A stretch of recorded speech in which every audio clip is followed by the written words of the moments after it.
बिस्मिल्लाहिर्रहमानिर्रहीम, अस्सलाम वालेकुम। मेरा नाम मिर्ज़ा अकबर है, आप देख रहे हैं मेरा यूट्यूब चैनल। आज की वीडियो में हम बात करेंगे कुछ वायरल स्टेटमेंट्स की, कुछ नई खबरों की जिसको मेन स्ट्रीम मीडिया पे रिपोर्ट नहीं किया जा रहा है, और कुछ इंटरनेशनल न्यूज़ की। सबसे पहले जी हम बात करेंगे कि पीआईए को बेचने की तैयारी मुकम्मल है।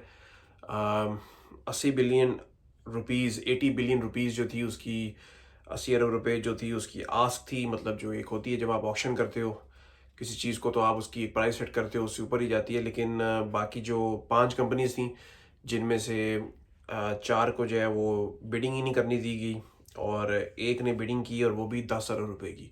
मतलब कि 70 अरब रुपए के घाटे पे। और ये डॉलर्स में बनते हैं तकरीबन 300 मिलियन डॉलर। तकरीबन 300 साढ़े 300 मिलियन डॉलर। मेरे पास एग्जैक्ट फिगर नहीं है, लेकिन मैं आपको बता रहा हूँ। पर क्योंकि मैं आपको बताऊं, जो एक जहाज़ आता है ना, जो 777 जहाज़ आता है, वो आता है जी तकरीबन 300 से 400 मिलियन की का प्लेन आता है एक।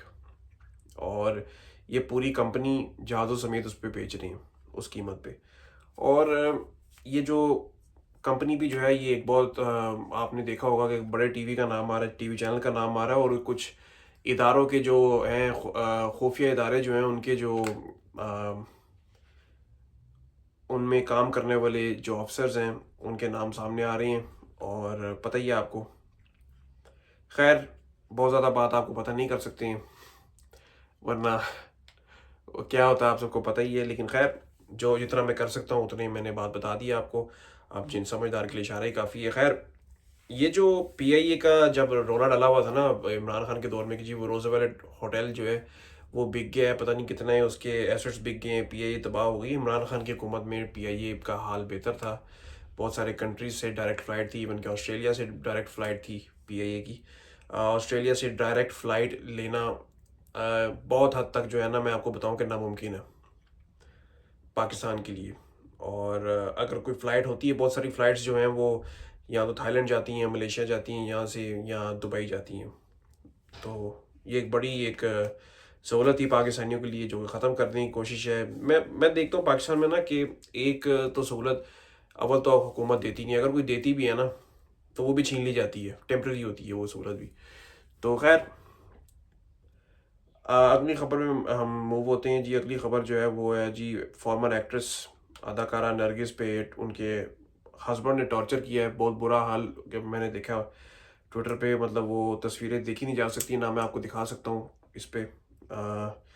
और मैंने ये भी देखा, जो एक बड़ी जो अफसोसनाक जो चीज़ है ना, जो बड़ी शेमफुल चीज़ है, वो ये है कि एक बंदे ने कमेंट किया था कि इसने ज़रूर कुछ ना कुछ किया होगा, इसका जो माजी है वो सबके सामने है। मतलब ये किस तरह की घटिया सोच है उस बेचारी का। मैं आपको क्या बताऊं कि क्या हाल हुआ हुआ था। आप लोग खुद देख लो कि पूरा मुंह खराब हुआ हुआ है, पूरा फेस जो है ना वो रेड हुआ हुआ है, ठीक है, जख्मों से। और एक बंदा कह रहा है जी इसने कोई ऐसी हरकत की होगी। अगर उसने ऐसी हरकत की है या नहीं की, पहली बात तो ये इनको कोई पता नहीं है। हम लोग पहली अपना एक अंदाज़ा लगा रहे हैं कि जी वो अगर डांसर थी तो वो बुरी होगी, ठीक है, या अगर कोई एक्ट्रेस है तो वो कोई बुरे कामों में होगी इन्वॉल्व, कोई भी औरत। तो ये मुझे समझ नहीं आती कि क्या सोच है पाकिस्तान में। क्योंकि हम लोग कौन होते हैं किसी को जज करने वाले? जब अल्लाह कहता है कि माफ़ करने वाला मैं हूँ, ठीक है, हम लोग कहते हैं कि जी वो बंदा अगर सिगरेट पीता तो बहुत बुरा है, और हम लोग कहते हैं वो बंदा शराब पीता तो बहुत बुरा है। क्या हम लोग बहुत अच्छे मुसलमान हैं? मेरा आप सबसे सवाल है। और ये मैं अपने से भी सवाल करता हूँ। इवन कि मैं भी जब पहले लोगों को बहुत ज़्यादा जज करता था। मैं किसी की क्या बात करूँ, मैं अपने से शुरू करता हूँ। क्योंकि सेल्फ अकाउंटेबिलिटी है ना, या अकाउंटेबिलिटी जो है वो अपने से स्टार्ट करनी चाहिए सबसे पहले। तो अब मैंने वो चीज़ छोड़ दी, क्योंकि एंड पे जज करने वाला सिर्फ अल्लाह है, ठीक है। बचपन में हम सुनते थे ना कि क्या पता हम लोग किसी को बुरा कह रहे हैं और अल्लाह को उस बंदे की क्या बात पसंद आ जाए। तो यही चीज़ है। खैर, अफसोसनाक चीज़ें होती हैं पाकिस्तान में। कोई अच्छी खबर मेरे पास होती नहीं है ना, किसी के पास भी नहीं होती। मैंने तो खैर अभी शुरू किया ना, जब जब जब हम भी मैं भी सुबह व्लॉग सुनता हूँ ना, एक अपना काफ़ी सारे अपने जो हमारे फेमस जो कह लें कि टीवी एंकर से। तो अच्छी खबर कोई नहीं होती है अफसोस के साथ। खैर, नेक्स्ट खबर पे मैं जाते हैं जी। ये एक खबर जो है, ये खबर नहीं है, ये स्टेटमेंट है, बल्कि इमरान रियाज खान की कादी फायद ईसा के ऊपर। और स्टेटमेंट ये है, मैं आपको पढ़ के सुना देता हूँ। काजी फायद ईसा मुझ पर होने वाले जबर का बराह रास्त हिस्सा रहे हैं, लिहाजा जब भी लोग इनके खिलाफ एहतजाज करते हैं और आईना दिखाते हैं तो मुझे दिली सुकून मिलता है। शुक्रिया पाकिस्तान। ये स्टेटमेंट दी है इमरान रियाज खान ने अपनी तरफ से। कादी फ़ायद ईसा का जो किरदार रहा है, और ये इमरान रियाज ने भी बताया था, और वजाहत सईद खान ने भी इस पे एक ब्लॉग किया था आज से तकरीबन 1 साल पहले कह लें, जिसमें वजाहत ने बताया था इमरान रियाज के साथ जो भी हुआ जब वो जबरी गुमशुदगी में थे। और वजाहत ने ये भी बताया कि एक डील हुई थी कि हम तुम्हें तब छोड़ेंगे जब हमारा अपना चीफ जस्टिस आ जाएगा, और चीफ जस्टिस जब आया उसके बाद इमरान रियाज खान को रिलीज़ कर दिया गया और घर छोड़ दिया गया था। तो ये हम सब के लिए एक पाकिस्तानियों के लिए ना, ये आप सबकी सेफ्टी के लिए ये बात देखें। एक तो बंदा गायब हो जाता है, ठीक है, जब आ जाता है, जैसे वो एक इमरान खान के वकील को गायब किया हुआ है और अटॉर्नी जनरल ने यकीन दहानी कराई है कि जी मुझे जेन से निकल गया कि टाइमलाइन दी है कोई कि इतनी देर में वो वापस आ जाएंगे। तो उनको कैसे पता है वापस आ जाएंगे? उनको किसने बताया कि वापस आ जाएंगे? ठीक है, इमरान रियाज को भी, जब इमरान रियाज को गायब किया गया था तो इमरान रियाज के वालिद को एक दफ़ा फ़ोन आया था कोर्ट में कि आपका बेटा जो है इतने दिनों में वापस आ जाएगा, ठीक है, आप घर चले जाएं आराम से। ठीक है, कोर्ट ये भी नहीं पूछती है। और जब बंदा गायब होता है उसको कोई बंदा नहीं बुला के पूछता कि हाँ तुम्हारे साथ क्या हुआ था, सिवाय जो व्लॉगर्स हैं यूट्यूब पे या मीडिया पे, वो भी सोशल मीडिया पे। ठीक है, और आपने देखा होगा कि जितने भी हमारे एंकर गए थे इमरान रियाज को मिलने जब वो वापस आए थे, तो सब ने, किसी ने भी उनको अपने शो में बुला के ये नहीं पूछा कि क्या, पता सबको है लेकिन किसी ने पूछा नहीं है कि क्या हुआ था।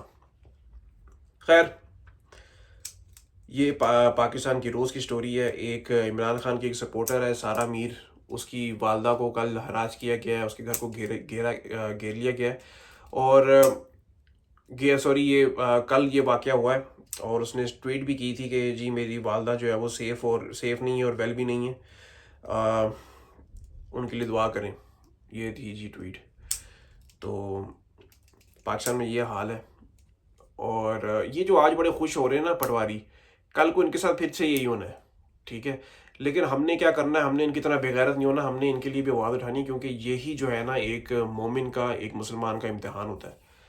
तो नेक्स्ट की खबर में मूव होते हैं। ये इंटरनेशनल न्यूज़ है दो मेरे पास। यूएसए के जो इलेक्शंस हो रहे हैं उसमें भी धांधली हो रही है। जैसे आपने देखा होगा सोशल मीडिया पे वीडियो बहुत वायरल हुई है कि एक आदमी जो है वो ट्रम्प के लिए वोट कर रहा है, लेकिन वो उसको टच कर रहा है क्योंकि वहाँ पे इलेक्ट्रॉनिक वोटिंग का सिस्टम है। तो वो उसको टच कर रहा है, लेकिन पहले तो उसको टच नहीं हो रहा, लेकिन लास्ट टाइम वो जब वो टच करता है तो वो कमाला को टच हो जाता है। हालांकि उसने, वो टैप कर रहा होता है उसको, ट्रम्प को, लेकिन वोट पड़ गया उसको, कमाला को। तो यही सेम चीज़ पाकिस्तान में हो रही थी।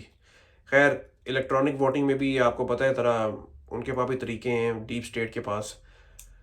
अच्छा, ये जो अमेरिका में जो हो रहे हैं ना इलेक्शंस, ज़्यादातर चांसेस तो यही है कि ट्रंप ने आना है। लेकिन ये जो हम पाकिस्तानियों ने उम्मीद लगा ली ना फिर से, जैसे कि मैं हमेशा से इतना कहता होता हूँ कि हम लोग उम्मीद लगा लेते हैं जी कि कोई हीरो आएगा और हमें बचाएगा। आपकी इमरान खान पाकिस्तान का लीडर है, डोनाल्ड ट्रंप ने अमेरिका की वो करनी है, प्रेसिडेंसी संभालनी है।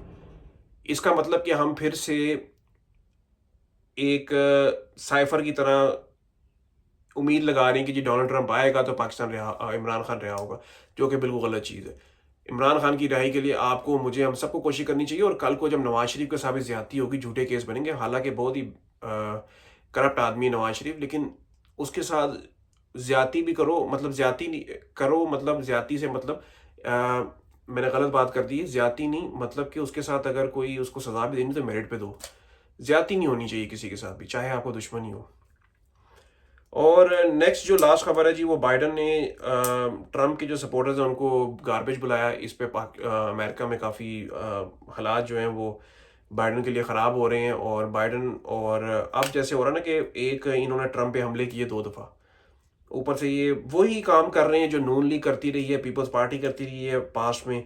और डेमोक्रेट्स का इतना बुरा हाल हुआ है कि मैं आपको बता नहीं सकता हूँ। आप लोग खुद देखो कि लोग किस तरह इनको गालियां दे रहे हैं।